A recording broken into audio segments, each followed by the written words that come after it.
You're listening to the Midlife by Design podcast. I'm your host, Lori Lisai, and I am a human design teacher, mentor, and alignment coach, here to help you use human design to shed others' expectations and be who you came here to be in this midlife phase of your journey. Today, I'm talking with Amy Douglas and Monique Sampedro of the Love Human, Be Spirit podcast. We all met while on retreat in this spring, and I was immediately drawn to their energy and their connection.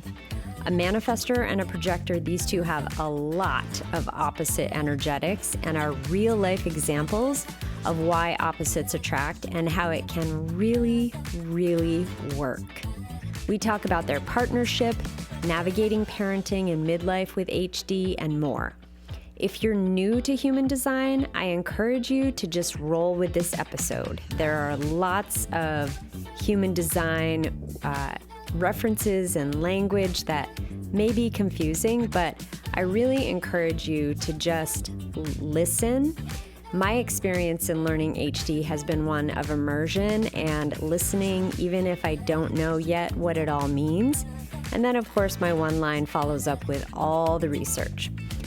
Either way, I'm sure you will be inspired today. Enjoy. Welcome back to Midlife by Design. Today, I have with me Monique and Amy from Love Human, Be Spirit. And they are two gorgeous, gorgeous humans that I met while on retreat earlier this year. Amy is a manifestor and Monique is a projector, and their story and their relationship is just one of true inspiration that I really wanted to share with all of you. So welcome, Monique and Amy. Thank you so much for being here. We are so happy to be here, Lori. Thank you for inviting us. Yes, thank you for having us on. We're really excited to be with you again and your energy, and we're always excited to record anything together. So happy to be here and happy to be chatting with you today. Excellent. Okay, so could you tell us a little bit about the story of the two of you, like how you met and how you came to start working together?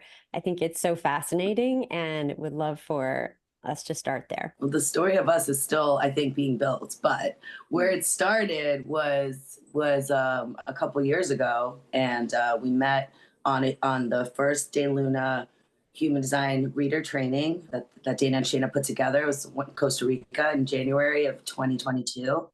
And beautiful Dana and Shayna. I mean, Amy and I were just talking about this the other day. Like, we were wondering, like, did they know what they were doing here? Because they roomed us together at this retreat. That's how we ended up together. We were roommates.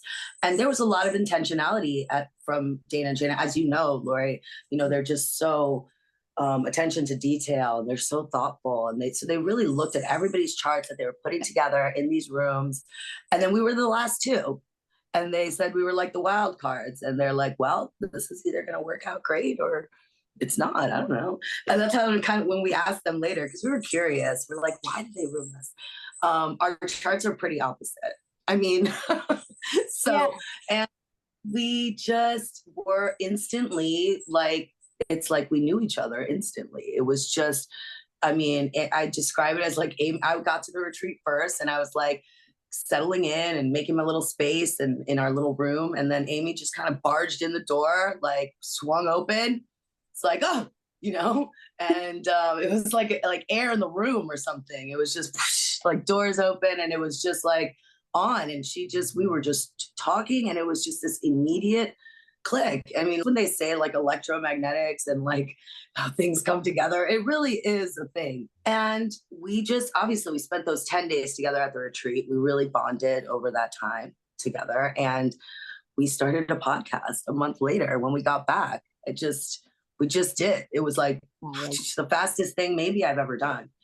Do you want to add anything there, Amy? I just have to say the energy that you're traveling, and you're going to a foreign country, which I do not speak fluent Spanish. I mean, survey says about the most if I can get out. Okay. And so what a gift that I come into, my partnership, my roomie, who that is also a language that she speaks quite beautifully. She's very fluent in Spanish. And it just, I can tell you that when I opened that door, and yes, I did, like, I just could not wait to meet who my roommate was going to be, because as a manifester, nothing about me really wanted to have a roommate. I really, but I was at a time in my life where I really wanted to start fostering some soul aligned female relationships. So it just was, it was so kismet, right? Like, I mean, you can't script this. And I just think of this sweet little Shayna who's like, I don't know. We were like, either they're going to love each other, or they're going to hate each other. Let's see how this unfolds. And she just offered such an incredibly safe, inviting space. I mean, I think she was doing her little nesting, getting the room all ready. And I was exhausted. I just laid down in the bed and just started chatting it up. I think I told her I loved her probably the first or second day, and that's pretty big for a manifester anyway. And especially me, because I've got some traumas with female relationships. And it just, I could tell, like, I think on the third day, I was like, I knew I wanted to have a podcast, but I wanted a co-host. And it was so obvious. And the way that we let ourselves learn and accept each other. I mean, you guys, it's like magic. It just is amazing. So I'm incredibly grateful to Dana and Shayna. I don't even think, I don't know. We're going to reach back out to them because we've had them on our podcast twice now. But I think episode number 3 with them, we're going to get a little deeper. Like, did you guys really know what you were doing here? Because you did well, right? Like, thank you. So Oh my yeah. God. Yeah, they did. So I'll tell you, I don't think I told you either of you this before, but my first experience of the two of you was the first night that we were in Mexico. And Amy, you were late, right? You had missed a flight or something. And I didn't know either of you, but I remember seeing Monique kind of running around in the cafe where we were eating, and hearing the kind of frenzy in your voice, Monique, of like, where is she? What's happening? Where? This is my person. And I was immediately just sucked into like, what is happening? Who, are we missing somebody? What's going on? And I remember asking I can't remember who I was sitting with, but they were saying, oh yeah, that's Monique and Amy, and they're like each other's people, so they like and Amy's late, she's like on some four-wheeler trying to get here through the jungle, and Monique's freaking out, and it was just so clear. And then I remember literally when Amy walked in, and Monique was just like, ah, like, oh, you're here, and just this relief. And oh my God, like I'm getting chills even just remembering that moment, because I could tell. So it was just so clear what a close relationship you had. And I think it's interesting that you mentioned the female thing, because I think a lot of us as women can struggle to build true strong bonds with one another that aren't, there's no like competition or struggle, but it's just a true soul connection. And it was just so clear to me that that's what you had, and so beautiful. And thank goodness you made it that night. Yes, thank you for Sounded like- sharing that. Yeah, it was a long road to get there, and I can say now, so worth it. But man, I wasn't sure in that moment. Yeah.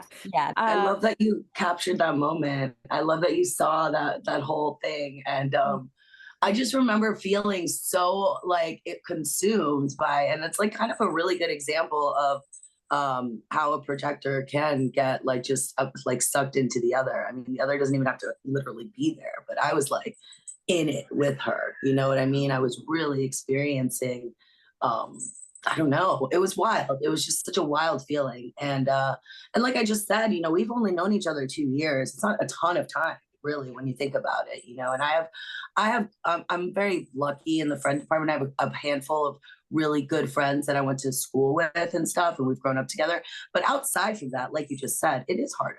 as you get older, especially as a woman and who has kids and things in life, to make actual friends and connections. And Amy and I just really got, I mean, we hit the jackpot. You know, we made this amazing friendship, and we made this business partnership, and just we weren't trying to do any of that, right? But it really was us following our authority and our strategy to get us to that retreat, and then get us to like now this moment. And I mean, it's really a testament to the human design system. I think our relationship and just how it plays, you know. Yeah. So that leads me to the next question, which was about the elements of your design. Are there different things in your designs that you think make you such like, a dynamic duo? I mean, yes, I would say that there's probably quite a few. I just think that there's a lot of truth in that whole like opposite. We really cover the full spectrum. Amy says it's a lot of all the things, because a lot of her leftness is complemented by my rightness. I mean, she's the 39 to my 55. We know this. We've been digging into this a lot. We really emote together, and we really provoke that out of people too that we work with. There's this like element of like provocation that comes with us. And, even when you were telling the story that you were just telling before, I was feeling myself feeling a little like self-conscious, like, oh my God, I took over the room. Jesus, Monique, you were just missing your best friend. And you like, like all that conditioning stuff that comes up. I was feeling some of that. And, but really it's a testament, like you said, to just the beauty of what this is. But I'll let Amy answer. She's probably got better specifics for you in terms of how we complement. No, I mean, we couldn't be more different in so many things, right? I mean, I'm an emotional authority. She's splenic. What I feel like we honor so deeply that we both are in our design is non-sacral, right? We really, really, and we both had deep conditioning. Like we would both say we were living our best sacral MG life before, and neither one of us are manifesting generators, right? But that's really the way we were presenting in the world. So no surprise that we were incredibly burned out and feeling not enough in areas of our life, right? Because, what is modeled for us around us. I'm a 3/5. She's a 1/4. I barely have any 4-line energy. I'm so grateful that she does for our partnership, but also she brings to me all what she learns in those connections. It's just freaking phenomenal. And then I'm just like, fuck it, let's just do it, right? Like my 3rd line is we just kind of dig in and dive in. She has a defined heart and defined G. I don't. So when someone gets to experience us, they're really experiencing the full breadth and depth of what's available. Now, we both have open heads. That's also something that we have in common. And, like I said, the undefined sacral. So the beautiful thing is we get inspired by a lot of different things, and that feels really dreamy and good together. But I mean, we have recently learned that we kind of heal each other's wounds. I mean, my core wound and her Chiron, I'm a core wound 43 and her Chiron's 23. So we kind of support each other in that genius freak. And we're just like that, learning the depths that we have been learning together independently and bring it back to each other. I mean, if you don't have a pairing partner like that, I would really encourage it, because it just accelerates your lived experience and then the integration of what you get to do. And the more that we learn about our differences, the more we learn that self-love and deep acceptance, and compassion for one another. And then when we can do it safely with each other, it makes it easier to do, to the ripple effect. I love that. That's beautiful. It is interesting. And I could see from maybe Shayna's point of view and Dana's point of view when they paired you, like, this could be perfect, or it could totally go to shit, right? So I'm curious about if disagreements do arise, like how do you navigate friction? Do you find that friction comes up? Or I'm curious about that, because so much of your designs are very much opposites. I can very honestly say I don't feel friction. That's not what I feel in my relationship to Monique.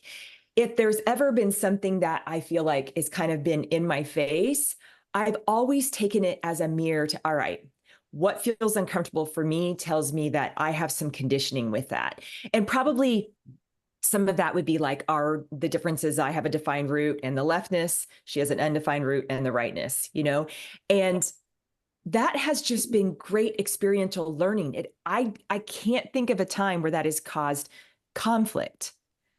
Can you, Monique? I mean, I don't want to speak for you, but that's just my truth. I don't feel like I'm harboring any like, oh my God, I'm so annoyed. I don't ever get that feeling because we're open and we have this deep acceptance of one another. And I haven't had that in my life. And so I'm just grateful. And when you're in the energy of grateful, I don't know, there's just not a lot of room for the other stuff. Yeah. I mean, the only things that come to mind, like when you ask that question is, when we were on the retreat that we were on together, Amy and I had a little bit of, there was a day where we just weren't like on the same page. And it was probably the first time we've really experienced that. Well, we haven't lived in the same like place in real life. Most of the time we've known each other too. A lot of this friendship has been virtually or on trips, right? Which is, as we know, that's not always how life is, right? So anyway, and I said it's 2 years old, our friendship, our relationship, but there was a day when we were in Mexico that there was some, what I would call maybe emotional friction, but my beautiful co-host she's got gate of friction. She's got the 6 over there in her incarnation cross. She's a Garden of Eden incarnation cross, right? She's got a gate 36. She's got a lot of emotional energy. She's an emotional manifester, right? Like there's definitely, and I'm a non-emotional projector. That can be weirdly intense too with a defined ego, as you experience too. There's intensity in both of our designs, I would say, in some way or another, right? Like my projector focus intensity, like you saw how important my people are, like the tribalness is real, and Amy's intensity is real as a manifester. It just is. What I really appreciate and I think has really gotten us far, and I think will continue to even in these disagreements, is that I think we're both willing to say the things that a lot of people aren't, or we ourselves, past version of ourselves, maybe weren't, but like we're both at a point now where we're willing to say the things, even if it might hurt your feelings, even if it might make you think of me a different way. I'm going to take that chance. I'm going to take that chance to say it, because at this point, it's like I'm really at a space, and I believe Amy is too, where we're really only wanting to cultivate relationships like that anyway. Really only wanting to give our energy towards those relationships anyways. As non-sacrals, it's important that we choose who's getting us. It really is. And the way we came out of that uncomfortable experience was literally just leaning in, letting each other be heard and supported. And naming it. Yeah. And then it just turned into being cherished more because we let ourselves speak and be seen, and even despite the discomfort of it, right? And I just think it has made us stronger. I mean, it was bound to happen at some point, right? And I'm grateful for it because, like I said, I just feel like it's made us stronger. And I would say too, I think it helps us both in our deconditioning process. I mean, as a non-emotional, I'm somebody that really has to get comfortable with the idea, or not has to, but would like to get comfortable with confrontation and truth around emotions. I would like to have those conversations without feeling like I'm going to cry at the drop of a hat. I would like to decondition a bit from the idea that this is too scary to even talk about, because that is a lot of my conditioning as an undefined emotional. It just is. And I like that there's not this. And I will add too, that in terms of like work-wise, our working relationship, our opposites really complement the gig. Like there's just most of the things that I don't like to do, Amy does, and most of the things she doesn't like to do, I like to do. So it's just like really kind of ideal in that sense, I will add. That's like the cherry on top, right? That's amazing. There's so many things that you said that were just giving me chills again. And, your description of having the hard conversation, being willing to just say the thing.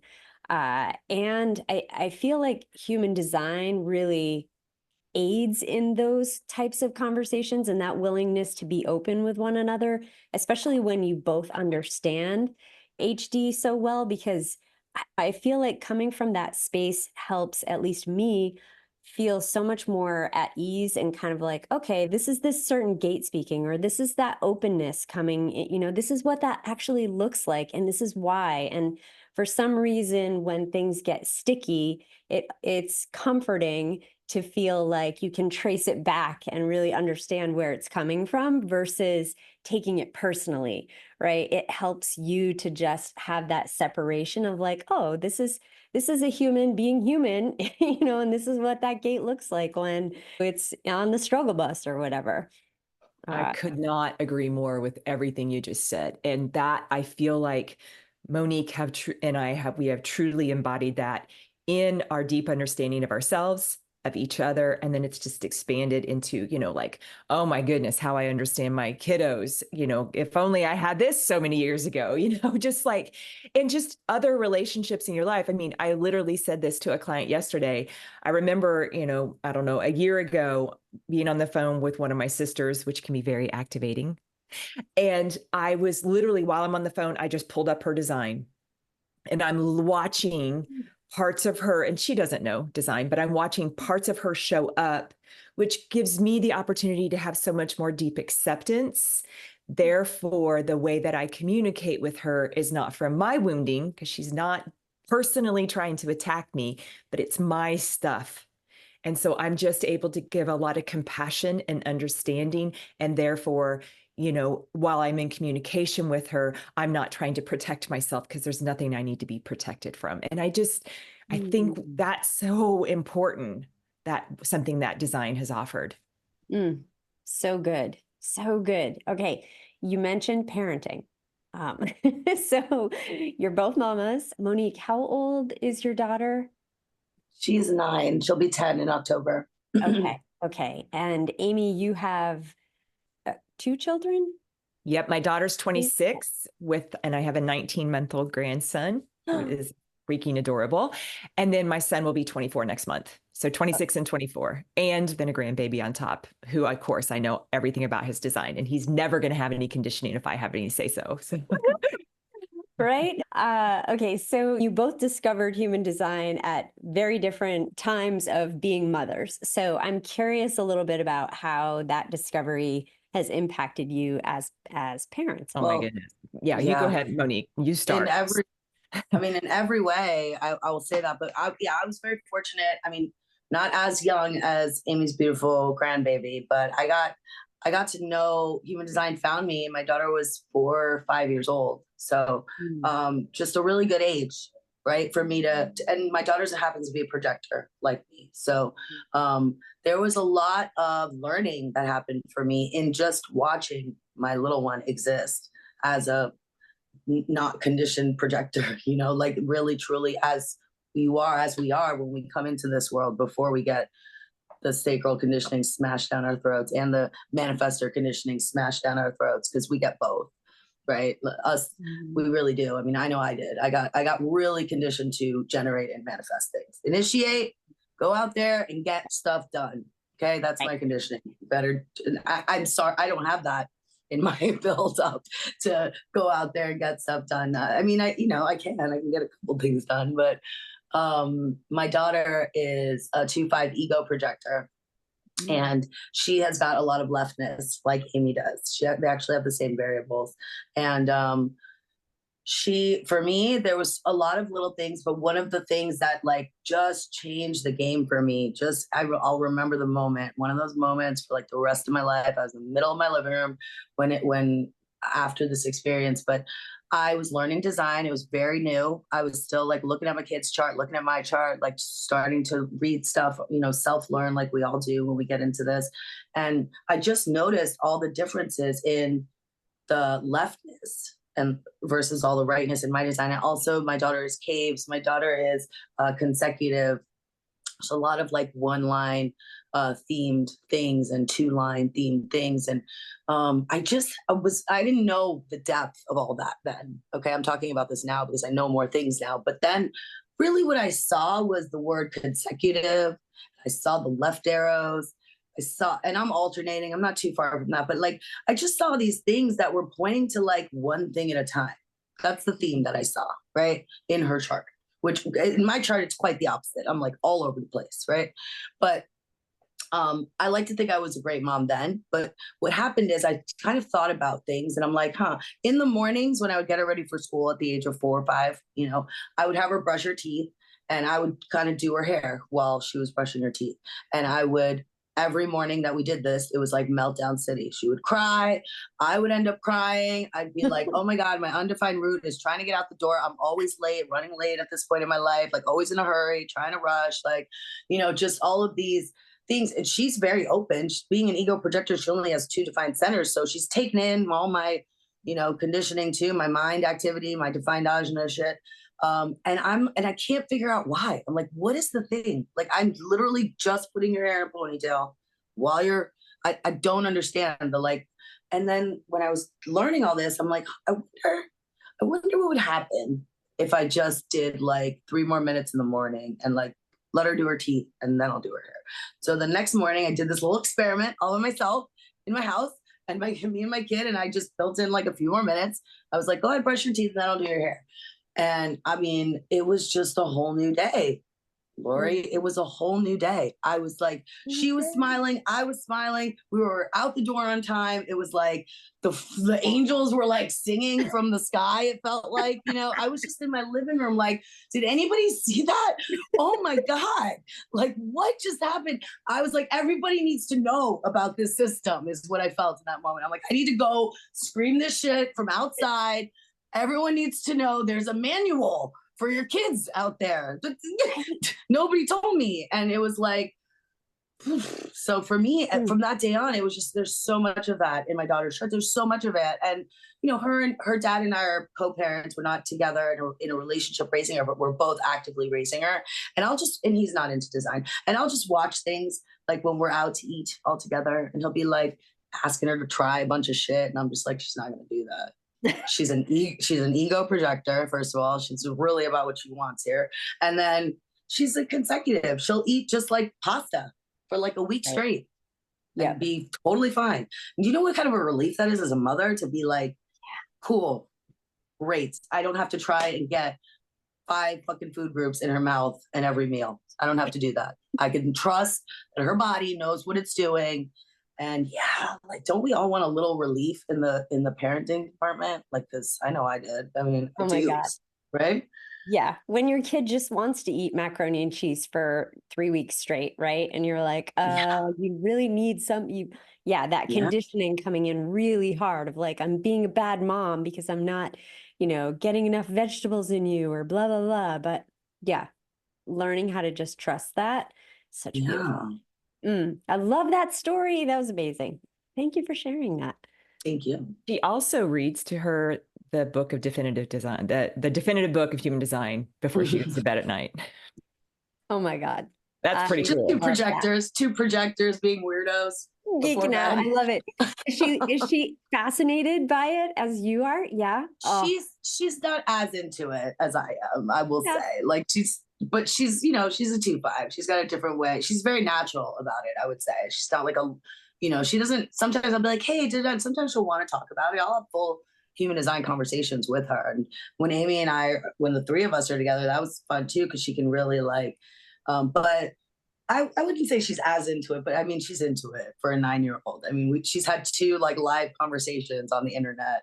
We have her on one of our podcasts, and she was on another podcast talking about human design at the age of 9. So that's pretty into it, I guess, right? That's amazing. Oh my God. It was such a good episode, Lori. Oh my God. She was just so precious. And then she knew when she was done. And Monique honored, this is just it. You get to honor it. It's no longer the conditioning of, okay, well, that's not polite. You need to stay. No, we're not doing that. Not doing that. It's really been beautiful to witness. Oh, that's amazing. And what a game changer, right? As a parent, you are so lucky to have discovered it when she was that young, right? And like she was still in that, that first 7 years conditioning phase. So amazing. So good. And Amy, how about you with older children? So they were older. And I feel like design came exactly when it was meant to in my life, and of course I very much, like I have done so many things in my life, I took it all in for myself first, very like manifestor like. I didn't really necessarily inform anyone else of what I was experiencing until I was really letting myself have my experiences of it. And of course, I knew I immediately wanted to look at my kiddos' design, but until you start learning things, I mean, my daughter is my oldest, and she's an emotional generator, 7 defined centers, all 4 motors. Ooh. So, and a 1-3. Okay. Mm-hmm. Oh Defined boy. heart. She's got the defined heart, right? A little friction there for mama. She wants what she wants. As a 1-3, she's not really thinking about what anybody else. I mean, all the defined definition in her head. And I don't have any of those things. And so I can see where that friction, happened. She was very, very close with her dad. And we are not together. We haven't been together for almost 15 years. And so that was really challenging when he decided to no longer be a part of our lives. Because then, I'm the sole provider, I'm their sole parent, all of that. So I've kind of become the mom and the dad, which, by the way, I didn't really sign up for that, but here we are. And I could see, I was reflecting back on, really just, was I allowing her to show up and be who she was? I tried, I see that.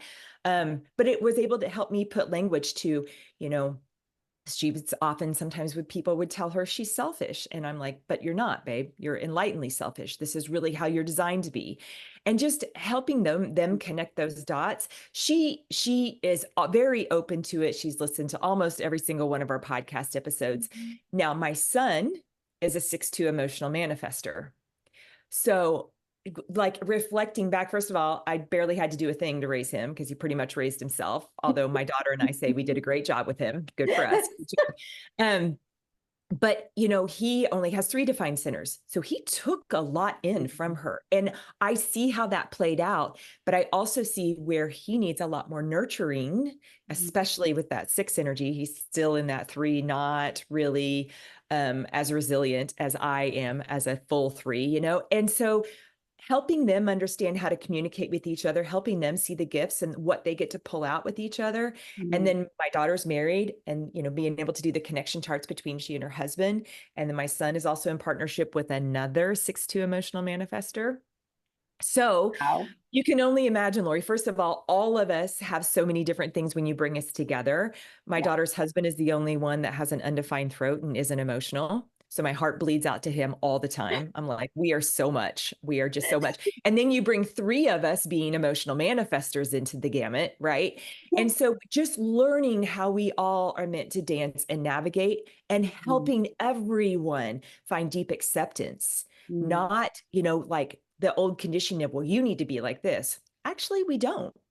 Actually, she is showing up exactly as she's meant to, and we get to learn how to honor it. And if there's anything that we're feeling a way about it, that's our work, right? That's shining a light on something and that has been, just my son is very, very deep into human design, very deep. And like I'll get questions from him almost every day about something that blows my damn mind, and like when we were at the retreat in April, I was like, went up to Dana and Shayna a couple of times because he was saying like, look, I'm going straight to the sources, I'm not sure about that. And we have a little group that Monique is a part of with 3 of us manifestors and she's in. So my son and I and my son's girlfriend. And so she gets to sprinkle her brilliance in. And it's just, design has just really opened a lot of doors. It has changed my relationship with my partner, who's an emotional man-gen. I mean, we could go on forever. Man-gen. Right? Yeah.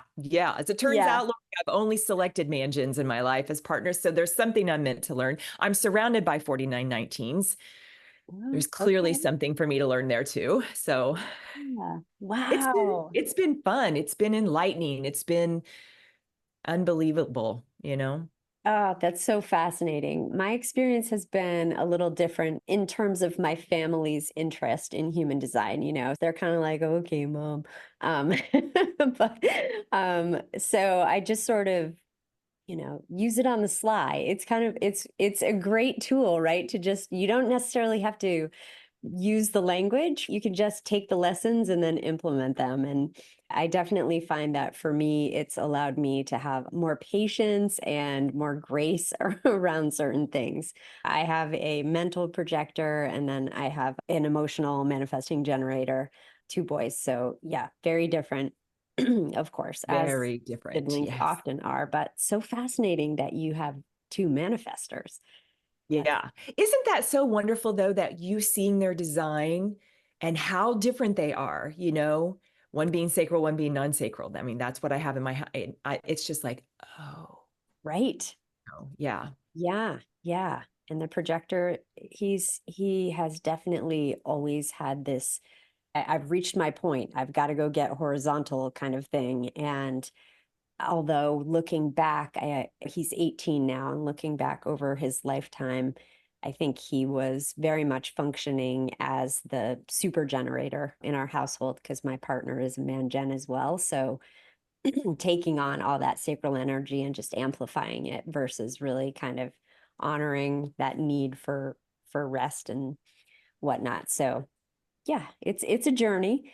So we're talking about midlife in this podcast as well, and just the challenges that come along with kind of being in the I mean, when I was in my late 30s, I wasn't necessarily thinking about myself as midlife. I feel like I think about myself more so now as being, right in the thick of it. But if I feel like if I had put some thought into it back then, I might have set myself up a little bit better for the early 50s. But I'm curious for you how your knowledge of human design has helped you like navigate any challenges that are maybe specific to like this phase of your life. And obviously, we've talked about parenting a bit. So I'm curious if there are any other kind of components or of your life or places that you feel like you really used it for good. I'm gonna just say for me, it's I'm 40. I'll be 43 in September, Mm-hmm. and so I'm at my Uranus opposition. It's happening like this weekend, guys. I keep talking about it like I'm about to blow up or something. I don't know what I think is gonna happen, but We're calling in some really fun twists, right? Some really good plot twists for you. I'm going out of town for the weekend, so that's kind of interesting too. I didn't like plan all that, but that's how right arrows goes. This is how I would have it playing out. I'll be on a cruise in the Bahamas, so that's fun, right?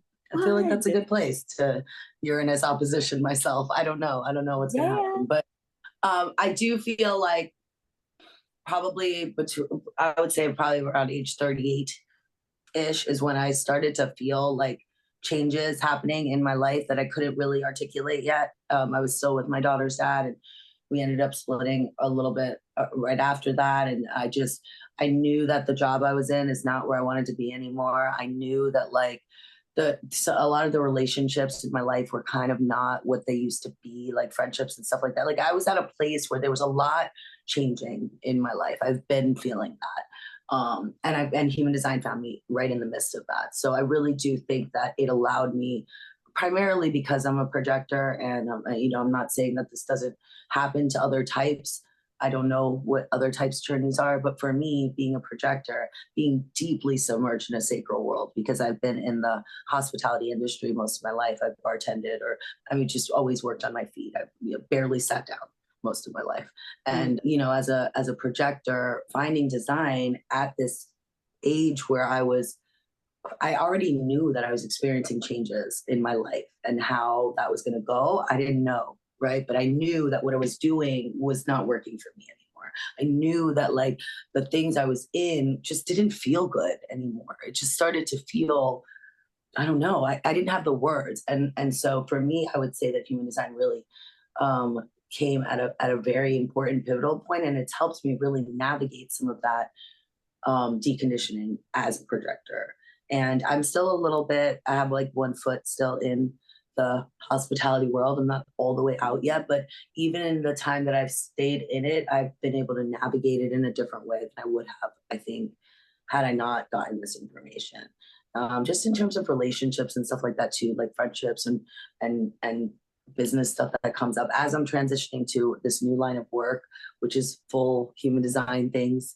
All of these, I'm kind of lucky, I feel like, in a lot of ways, because the system is Because it is a system and projectors love systems, and I happen to be a 1-4, and I happen to love this one, and I happen to like sharing about the things I love. This is just for me really walking into this next phase of my life I feel like in an equipped way. Can I ask about how have you learned to trust that? I feel like a lot of people are experiencing similar to what you were talking about, that just knowing like it doesn't feel right, right? Like you get to this phase of life where you've been like doing the thing, and all of a sudden you just kind of looking around and thinking it doesn't feel like me, or it feels uncomfortable, or is this really how I want my life to be? However, what I see with a lot of the people that I work with is this reluctance, to kind of trust themselves, to really follow their design or follow. And it is all of that conditioning built up, and all of those lessons and those shoulds and feeling like you have to. But I'm curious about, for you, your experience of how did you build that trust with yourself to just take the leap and change, change your work or whatever. Yeah, I feel like it feels hard to answer. I feel like I don't know if I have an answer for that, but I will say that there was probably, I don't want to sound discouraging either, so I'm trying to choose my words right, but there was a lot, a lot of days and nights where I was like, Monique, what the fuck are you doing with your life right now? Like, what are you doing? What kind of choices are you making? Like, there was years of like, what did you just do in exploding your relationship? There was years of me like questioning that and like doubting that. And then I'm, like I said, I still have 1 foot in. I'm still very much figuring it out.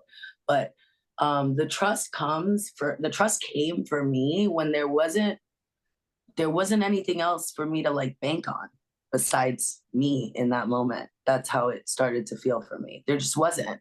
I had exhausted all the other ways that I knew how to make myself feel better or whatever. I had like ran out of ways to fill like the space and the stuff around me that would take my mind off of other things, or distractions or work. None of, like, I had exhausted it, I feel like, and then I would just keep on kind of running into the same wall until it was like I had no choice, I feel like, but to trust myself at some point. I just did. I had to. And then like one thing would happen, like one little thing, and I'd be like, oh, you see, I can rest and still get life to work with me, like it's so much of that, and it still is. I mean, it's constant like conversations in my head where it's like, you'll be okay, Monique. If you don't get everything done, you'll still be okay. Like, you will.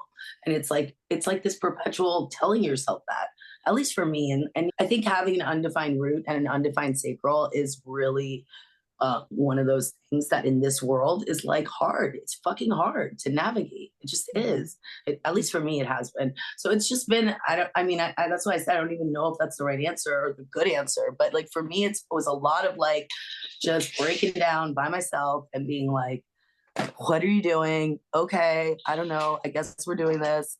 Fuck it. Let's see what happens. I mean, I've already done everything else. I've already literally done everything else. And so, and then, like I said, just one glimmer, like one little thing to like hold on to and be like, okay, that kind of worked. Cool. Maybe I'll do a little more of that next time. I love that answer. It's the human answer, right? It's the real answer, because there's not, I don't think there is an easy way to trust yourself. I feel like my experience has been in talking to people and my own is exactly what you said. You do have lots of nights and days questioning, what am I doing? Am I really doing this? How am I doing this? Why am I doing this? And then maybe there are those little glimmers that almost like breadcrumbs, right? That just help you to keep moving forward. Yeah, that was beautiful. Thank you so much. Amy, let's hear from you. I loved your answer, Monique. It was authentic and genuine and real and not like scripted, right? And that is the essence of what we bring together every single time. So it's like magic for me to hear that. I have a 25-year corporate background, And I left corporate America on January 2nd of 2019. It took me 73 seconds to resign. I'm like, fuck this, I'm out. See ya. And there, I mean, like I had my left arrows and my defined root had everything. My boss was like, what about da-da-da? Done. What about da-da-da? Done. What about, it's just like, no, I literally tapped out 6 months ago and I've been working to get to this day. And then ironically, and I left that world to get into the coaching and the mindset world because that's the work that, again, I was doing on and for myself. And that was definitely, I mean, that was 5.5 years ago. I'm 51 this year. And so it definitely was at that midpoint in my life that I was really learning and tuning into my body's messages, not the conditioning and what my head was telling me I should be doing, which, by the way, none of us are meant to listen to that, right? And I think I was just getting closer to the truth of who I was and what I wanted for myself. That was the year that I was going to be an empty nester. So my youngest was going to college. And I'm like, I'm going to finally have some time for me. And I didn't even know what that was going to look like. And I wasn't a bit afraid of it because as a manifester, of course, I didn't know that when I left. My corporate career was safe and stable and secure and responsible and all these bullshit words that I had to redefine for myself because my body was giving up on me. I mean, my hair was falling out again. It had fallen out before whenever I was getting divorced. And, and I had extreme insomnia and really bad chest pains. And, your body gets louder so that you'll, maybe it's like, what do I got to do to get you to listen? And then, that's when design entered my life, is later that year in 2019. And I remember listening to the Day Luna podcast about what a manifester was. And listen, Lori, I listened to everything on a faster speed. Okay. Just get it to me. Otherwise, I'm bored and I moved on. And that was something that I slowed down. I rewound repeatedly. And I was like, what? And it was like, I could put language to why I had felt so misunderstood and separate, but had been clawing and scratching my way into what everybody else expected, right? And that's what made me the good girl or the successful one or whatever. But I was just full of anger, and resentment. And I was just done. I was just like, I can't. And those were not words I'd ever used because, when you're a single mama, that doesn't really work like that, And I just think what design offered at such a pivotal point in my life was the energy to say, okay, I kind of have a roadmap to help me bring me back. And, it's hard for me to even say back to myself with an undefined G. I never fucking knew who I was anyway, right? I was just a hodgepodge of what people had expected or what felt good at the time. And I really had periods and times in my life where I really shamed myself for being done with things, but not letting myself be done, and with the gate 35, I knew when I was done. As a manifester, I know when I'm done, when it's no longer in alignment for me. And so, that was a year that started just me shedding a lot of relationships in my life, a lot of, geography things that were trauma lines, if you want to look at astrocartography, and just a lot of different things where I was finding ways for myself to come to a point of acceptance of who I get to be. Literally my languaging at the time was, I'm going to be unapologetically me. And now that I'm past my Chiron return, I mean, I really just don't have any fucks. I don't have anything to prove, right? And I am done people pleasing my way through life to make someone else more comfortable. I mean, my whole life with my open heart, I have done what made someone else comfortable, never considering the effect that it had on me. And that's hard to unpack from. It's hard to let go of. My South Node is in Cancer and my North Node is in Capricorn, right? And so I have to learn how to cut the cord to be able to start focusing on what my needs are. My kids are going to be fine.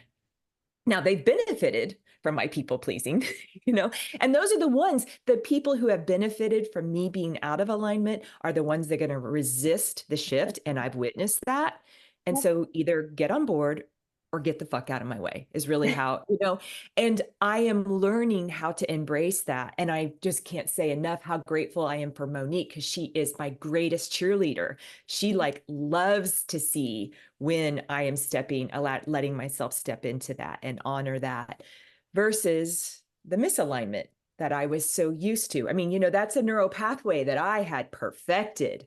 And so rebuilding that, rewiring that, while it's uncomfortable, it's so delicious at the same time. So, I mean, this has been an evolution, and I'm just so grateful that I've been on the path with Monique, because without her cheerleading, I could go back to that darkness. I got plenty of it. I mean, my main son's 36.3. Okay, guys, and letting myself talk about my emotions more and the chaotic and crises that I've been through.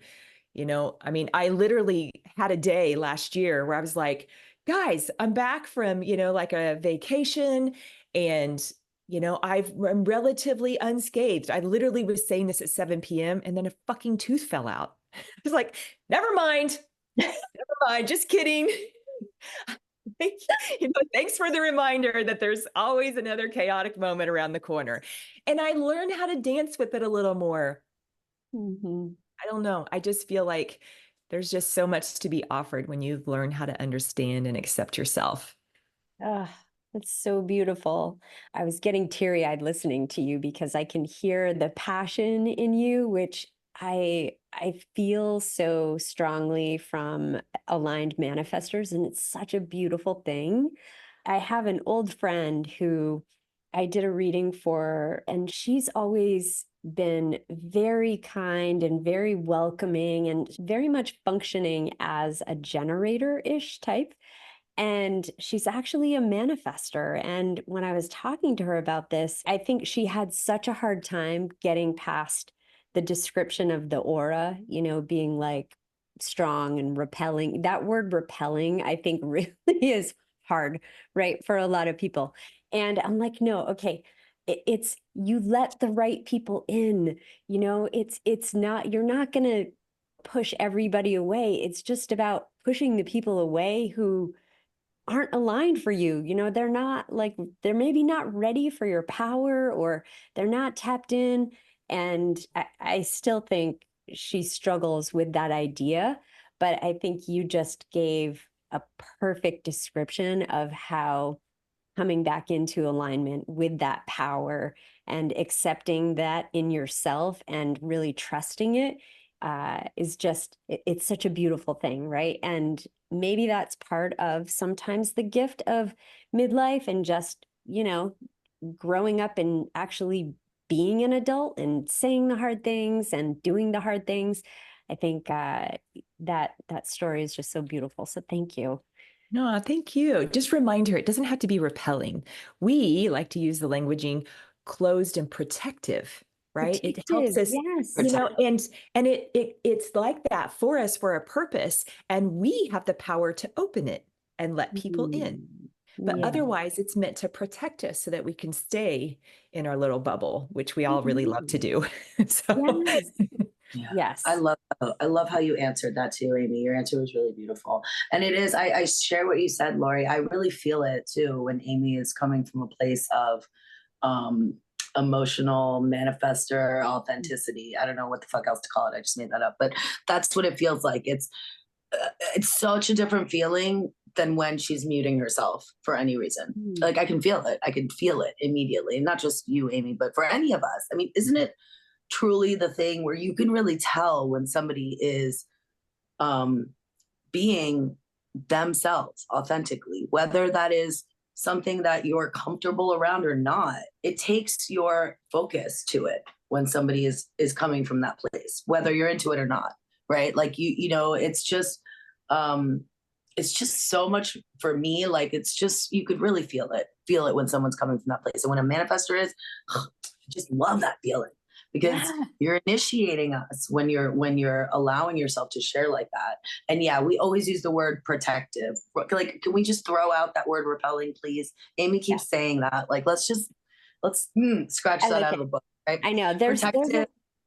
And the veil, we like to use the veil too, like Amy said. Like, and this is what I always say. It's so special when a manifestor lets you in, right? It's so special when they energetically pull up that veil, because the rest of us, everybody else can feel us like whenever they want to, really. They can get into our energy and really feel us. But with a manifestor, we don't have that luxury. It's really up to them. So she gets to choose, your friend, right? Who is she letting in? It's a choice. And I think as non-sacrals, we're not here to be in the group all the time. We're just not. That's a maybe a hard pill to swallow at first. I mean, it's still something I'm getting used to, like understanding that I'm not really meant to be in the group all the time. Like we're a little bit on the outside as non-sacrals. We have our roles, right? Yeah. So, and they're good ones. They're great. They're supportive. They're like, we were just gushing about Amy's ability to initiate us just by speaking from this place, right? Yeah. And I told you we make people emote. You see what we did there? 39, 55. 100%. 100%. I'm literally just listening. Like I am an emotional, but my only channel is unconscious. And so I feel like I'm not very emotional. It doesn't, I don't necessarily relate to it on a conscious level. And so when tears come up, it's like, interesting. Isn't that interesting? So yes, so good. Okay, so tell us about the work that you do together, where we can find you, how our audience can work with you. How do we get more of this Amy, Monique goodness? So we have our podcast, Love Human Be Spirit, that we started together 2.5 years ago. I think we've got 90 plus episodes out there, run the gamut on everything that we've covered. And we have a lot of things coming up. Like we are birthing a lot of things. I mean, that retreat that we met you on, boy, did that crack a lot of things wide open. Yeah. Confronting from start to finish, which, ends up giving a lot of initiating power. And so Monique and I will be on the stage together next month at the High Desert Human Design Conference in Santa Fe.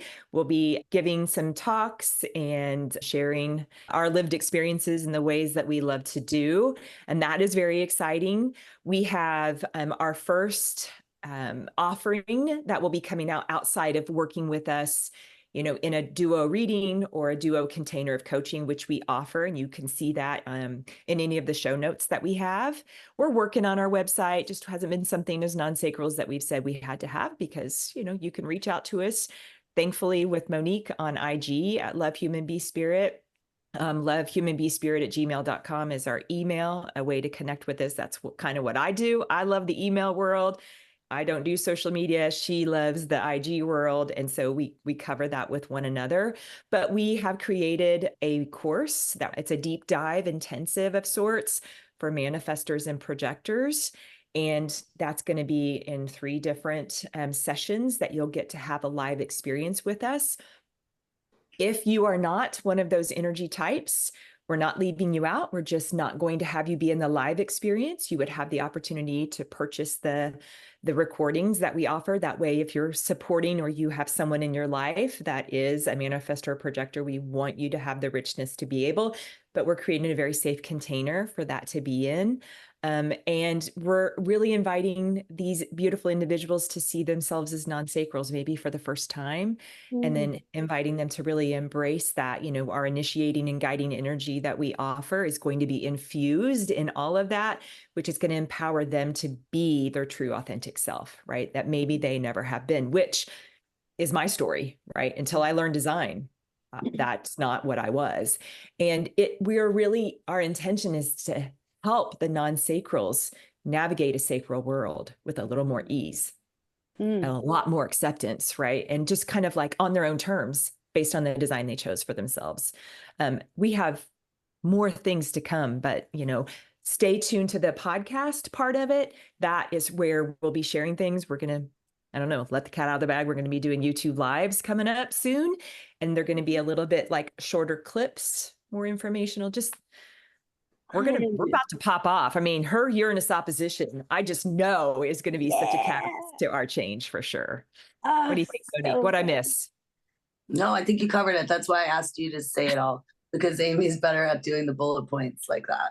But yeah, I feel like our energy is just like Amy said, on the brink of a lot of things about to happen, where we've been creating a lot, and we just don't have a lot of examples of what it looks like for non-sacrals to create.